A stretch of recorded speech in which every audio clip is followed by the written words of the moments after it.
He stole the drum from the palace and ran to the village square. He wanted to save the village and bring back happiness.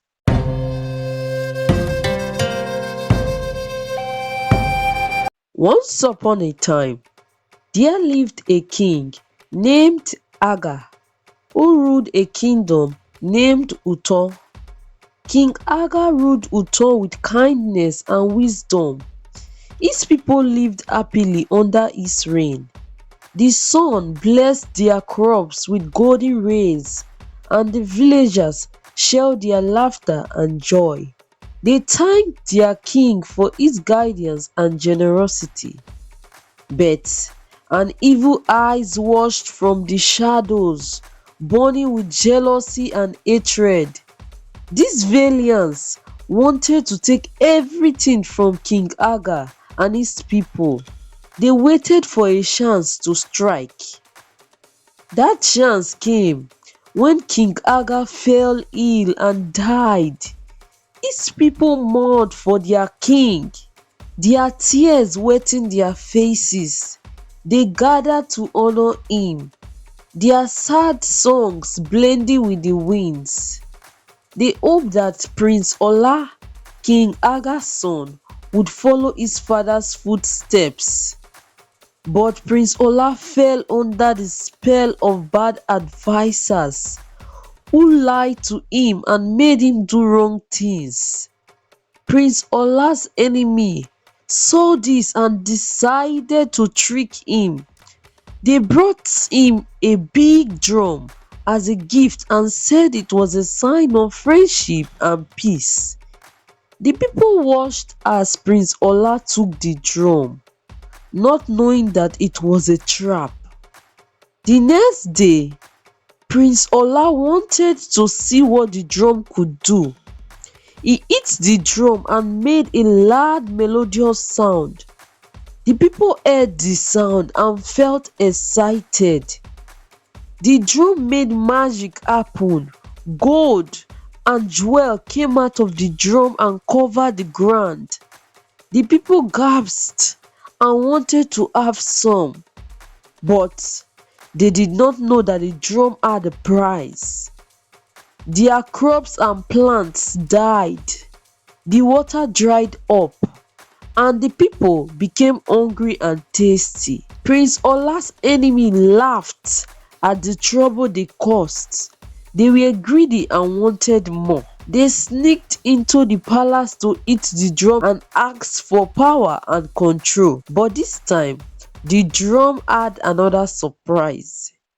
It made a disease come and kill many of their soldiers. The enemy screamed and ran away. In the middle of all this, a boy named Uche remembered King Aga's words. He knew that the drum was evil and had to be stopped. He was brave and loyal. He stole the drum from the palace and ran to the village square. He wanted to save the village and bring back happiness. But there was another enemy who had been hiding in the palace. He was the one who had made the drum using dark magic and human sacrifices. He had given the drum to Prince Ola's enemies, hoping to use them as pawns to destroy the village. He wanted to rule Uto and make everyone his slaves. He saw Uche running with the drum and became furious. He chased after him, shouting curses and threats. He wanted to get the drum back and use it to unleash more evil. Uche reached the village square where the people were waiting for him. They cheered when they saw him with the drum, thinking he had come to save them. But they soon saw the enemy behind him and they became afraid. Uche did not know what to do. He knew he could not let the enemy have the drum, but he also did not know how to destroy it. He prayed to King Aga for help, hoping that his spirit would hear him. Sadly, The drum glowed with a bright light, and a voice came out of it. It was the voice of King Agar. He had been watching over his people from the afterlife. He spoke to Ushe and the people, telling them the truth about the drum and the enemy. He said that the drum was a curse and that the only way to break it was to give it back to the enemy. Ushe was confused why he should give the drum back to the enemy when he would use it to harm them. King Agar said that the drum had a hidden power that only he could activate. He said that the drum will turn against the enemy and make him pay for his sins. Ushe trusted King Agar. He threw the drum at the enemy, who caught it with a triumphant smile. He thought he had won and that he could use the drum to rule the village.